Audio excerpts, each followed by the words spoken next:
Tudo bem, gente querida? Que alegria estar aqui mais uma vez com vocês, compartilhando esta live, esse momento de conversa, de bate-papo, de espiritualidade. Pois é, o tempo pascal vai avançando. Imagina só, já estamos na quarta semana. Só para lembrar, são 7, né? São as 7 semanas, então 7 semanas vezes 7 dias, né? Vai completar aí no domingo o Pentecostes, que é a solenidade da vinda do Espírito Santo, solenidade que encerra o tempo pascal, né? Então nós vamos vivenciando intensamente este tempo de encontro com o Cristo ressuscitado. Ele que é o nosso bom pastor, né? O pastor das nossas almas, o pastor das nossas vidas, que nos conduz da terra aos céus, né? Ele, o pastor, nos precedeu, ele que é a cabeça, então ele nos conduz, nós, as ovelhas, o seu corpo místico, a igreja, para o céu, para que onde está o Cristo esteja também a sua igreja, né? Onde está o pastor estejam também as ovelhas. E então nós já passamos da metade, né? Já passamos da metade do tempo pascal, então nós estamos aí crescendo nessa experiência, nesta compreensão, nessa vivência da ressurreição, da realidade da vida que vence a morte. E nós não temos assim, biblicamente, muitos textos que falam sobre a ressurreição, né? Geralmente eles estão concentrados no final dos evangelhos e ali na primeira, segunda semana do tempo pascal, praticamente nós já fizemos a leitura de todos eles. Então a igreja não tem como inventar, né, textos a respeito da ressurreição. Ela utiliza aqueles que estão nas nossas Bíblias, nos Evangelhos. Mas depois, para ir completando as 7 semanas, nós vamos entrando em contato com outros textos bíblicos que, de alguma forma, apontam para a ressurreição. O que de fato é uma experiência comum dos textos dos Evangelhos, já que todos eles foram escritos após a experiência da ressurreição, né, e da ascensão de Jesus aos céus. Nós estamos falando, por exemplo, de evangelhos que foram escritos por volta do ano 68, do ano 80, 85, e no caso do Evangelho de João, né, o mais antigo, por volta do ano 100. Então todos eles já são reflexo da vivência da ressurreição. Mas os textos não implicam exatamente na cronologia da ressurreição, se nós pegamos aí a história dos evangelhos, né? Mas nesta semana em particular, nós estamos vendo Jesus que se apresenta como o bom pastor, né?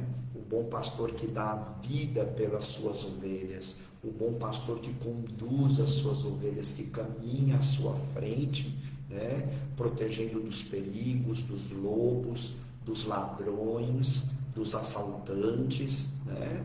E que providencia para as ovelhas pastagem, verde pastagem, e também águas repousantes, águas refrescantes, como nos diz, né, o Salmo 22, então que o bom pastor, ele conduz as suas ovelhas para que nada lhe faltem. Então Jesus, o pastor eterno, ele nos conduz então para o céu e ele nos protege do pecado, da morte, do demônio, né? E ele providencia para nós um alimento e uma bebida espirituais, que é a Santíssima Eucaristia, né? É a sua carne entregue e o seu sangue derramado. Então, não há como o rebanho se perder tendo um pastor assim tão zeloso e tão cuidadoso como Jesus, né? Mas é preciso que nós ouçamos a voz do pastor, né? Então há tantas vozes, há tantas pessoas que se presumem pastoras, né? Tanto na vida real quanto também no mundo virtual, pessoas que se apresentam, né, como autoridades e que querem, com as suas ideias, algumas vezes mirabolantes, conduzir a nossa vida. Falam bonito, tem discurso elegante, mas nós não vamos trocar o bom pastor Jesus por nenhum presunto pastor, né? Nós decidimos colocar a nossa vida nas mãos de Jesus, porque sabemos que o Pai lhe deu o poder suficiente para nos conduzir aos céus, né? Então nós vivenciamos com muita confiança, com muita esperança esta realidade. E nós tivemos esta passagem no domingo passado, o quarto domingo, também chamado de Domingo do Bom Pastor, mas este texto ele dá continuidade nos outros dias da semana. E hoje, de uma maneira especial, nós vemos Jesus revelando a sua comunhão com o Pai, né? Então, ele diz que ele e o Pai são um. E essa é uma verdade de fé muito grande, que às vezes a gente fala assim, da boca para fora, sem perceber a grandiosidade e a profundidade desta afirmação, né? E é interessante que os judeus perguntaram para Jesus se ele era ou não era o Cristo, o Messias, porque eles estavam naquela grande expectativa, né? Porque Deus havia feito a promessa aos judeus de que enviaria o Messias, o Cristo, né? Mas eles não sabiam exatamente se Jesus era. E Jesus faz uma correçãozinha, né? Como que puxando a orelha e dizendo a eles: eu já tenho dito a vocês, só que vocês estão fechados, vocês não querem compreender, vocês têm como que os olhos, né, fechados para compreender. E ele fala que não é nem tanto um discurso, que ele chegou lá e começou a fazer um sermão a respeito da sua identidade como Cristo, como Messias, mas ele diz que é possível reconhecer que ele é através das suas obras. Então, ele até diz em outra passagem, né, se vocês não querem acolher o que eu digo, olhem pelo menos para as minhas obras. E de fato Jesus realizou obras grandiosas, né? Principalmente a sua entrega na cruz, né? O mistério da sua paixão, morte com a ressurreição. Essa é a maior de todas as provas, a maior obra, né, do amor de Jesus por nós e de Deus por nós. Mas além desta, nós tivemos aí a solidariedade de Jesus para com os mais necessitados, como também com as pessoas doentes, né, enfermas, e também as suas curas, os exorcismos que ele fez, e também até ele trazer de volta à vida algumas pessoas, como por exemplo a filha de Jairo, né, o jovem de Naim, e também o amigo Lázaro. Então Jesus demonstrando o poder que o Pai lhe deu e demonstrando que ele na verdade era o Cristo, que ele era o Messias. Mas os judeus não conseguiam acolher, entender. Parece que eles precisavam assim de uma verdade mais contundente, ficavam esperando algo mais forte, mas eles deixaram de acolher o que Jesus trouxe, que era a sua ressurreição, que era a sua entrega na cruz, né? Mas eu queria ficar nessa afirmação que é um ponto fundamental da nossa fé cristã, né? Então, afirmar que Jesus é o Messias, é o Cristo, e também que Ele e o Pai são um. Então, aqui nós vemos que Jesus já está nos preparando para a grande revelação da Santíssima Trindade, né? Só para lembrar, nós vamos ter, né, um pouco mais para frente, após Pentecostes, a solenidade da Santíssima Trindade, né? Mas neste momento, Jesus nem está falando ainda do Espírito Santo, ele está falando da relação dele com o Pai.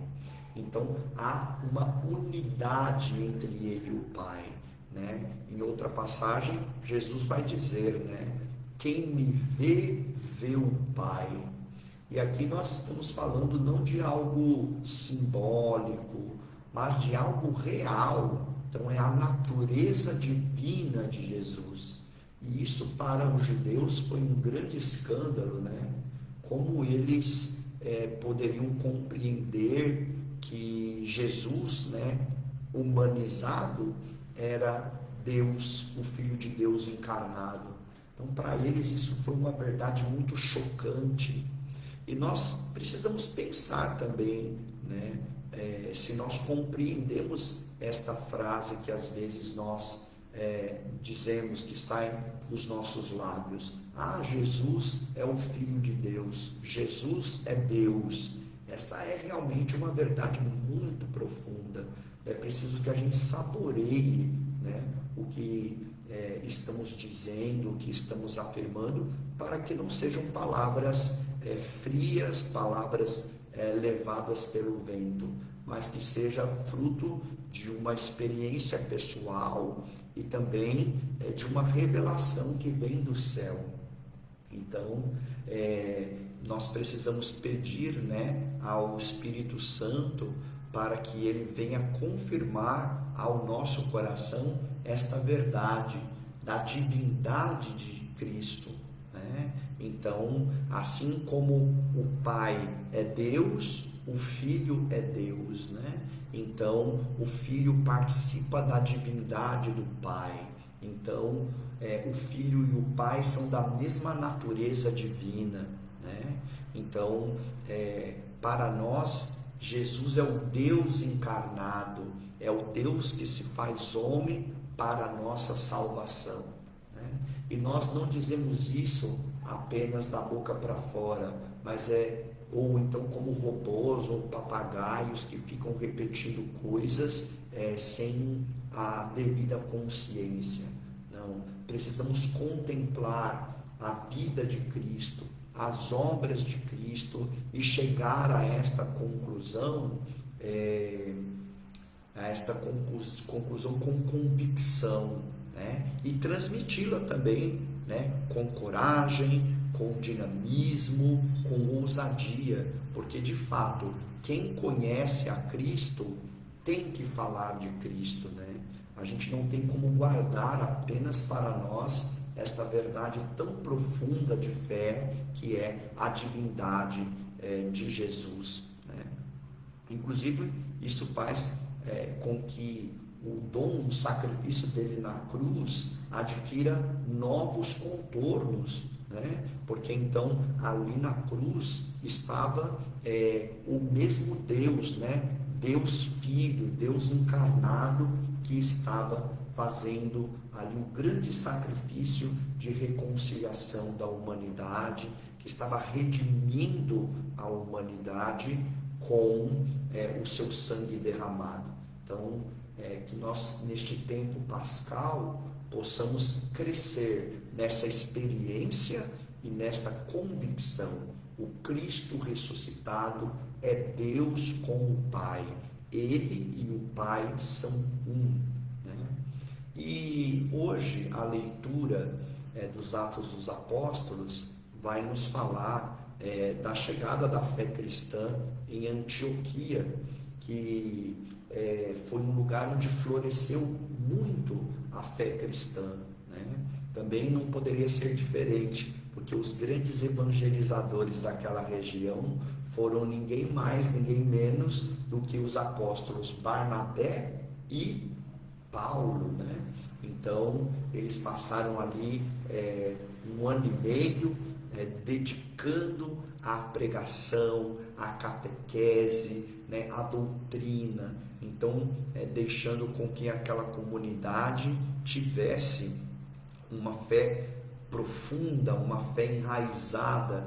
Mas o que chama a atenção nesta leitura é que foi lá em Antioquia que pela primeira vez os discípulos foram chamados como cristãos, né? Então hoje nós temos aí o orgulho de nos apresentar como cristãos. Então esse título ele nasceu justamente lá na cidade de Antioquia, na comunidade cristã de Antioquia, e o povo assim chamou os discípulos porque viam como eles se amavam, né? Então, pelo testemunho da sua vida, pela forma como eles se solidarizavam com os mais pobres, os humildes, e também como eles davam atenção, né, aos doentes, às viúvas, às crianças, né? E também como eram generosos na partilha, né? E também a sua coragem de entregar a sua vida para defender a fé em Cristo. E às vezes a gente fica pensando na qualidade do nosso cristianismo, né? Nós também nos declaramos cristãos, mas às vezes parece que esse título ele fica grande demais para nós, né? Muitas vezes nem nos sentimos dignos de sermos chamados de cristãos, porque tantas vezes a nossa vida é incoerente com o nome de Cristo. Mas que nós possamos ser identificados como cristãos, não porque dizemos, né, com os nossos lábios, ou porque de repente tenhamos uma camiseta, ou um crucifixo, ou uma tatuagem, né, com motivos religiosos, mas com a nossa vida, com o nosso testemunho, né? Então essa é a maneira mais contundente, a maneira mais convincente de demonstrar ao mundo que somos cristãos, vivendo como Jesus viveu, né? E dando continuidade à sua obra. Então, nós falávamos de identidade, que Jesus revela a sua identidade divina, não apenas com um discurso para os judeus, mas com um testemunho das suas obras. Então, que também nós, que somos cristãos, possamos dar a conhecer ao mundo a nossa identidade cristã, também não apenas pelas nossas palavras, por um discurso, mas principalmente com a nossa coerência de vida, com a nossa forma de nos tratar uns aos outros, no acolhimento, sem fazer acepção de pessoas, distinção, né? Dar um tratamento melhor para um grupo e desconsiderar, desprezar outro grupo, né? Então, que são coisas que nós vemos no mundo em que vivemos, né? Então, que nós não reproduzamos no interior da igreja, no interior das nossas comunidades, os preconceitos e discriminações que nós vemos tão forte na sociedade, né? Mas pelo contrário, que a Igreja de Cristo possa ser realmente um grande farol de luz, né? Neste mundo aí mergulhado nas trevas do erro, do pecado, da morte, da violência, que nós possamos fazer brilhar a chama do amor, a chama da esperança, a chama da solidariedade, né? Então essa era a minha mensagem para o dia de hoje. Eu quero orar por você, quero pedir ao Cristo ressuscitado, bom pastor, que possa te abençoar, a você, a sua família, que possa conceder saúde do corpo, da mente e do coração, que que você possa sentir a mão poderosa de Cristo à tua frente, te conduzindo, né? E que você possa abrir os seus ouvidos e o seu coração para escutar atentamente e obedecer à voz do Divino Pastor Jesus, que quer nos conduzir deste mundo ao céu, à morada eterna. E também quero rezar pelos teus projetos, né? Para que tudo aquilo que você planeja possa ter bons resultados, que o Senhor venha renovar as tuas forças, tirar o teu cansaço, né? E o Senhor possa também ter misericórdia e compaixão dos que estão no leito dos hospitais, aqueles que vão se submeter a cirurgias, né? E também aos nossos idosos, aqueles que estão nas casas, nos asilos, né? E que também o Senhor possa abençoar os casais, as famílias, os pais, os filhos, os irmãos, né?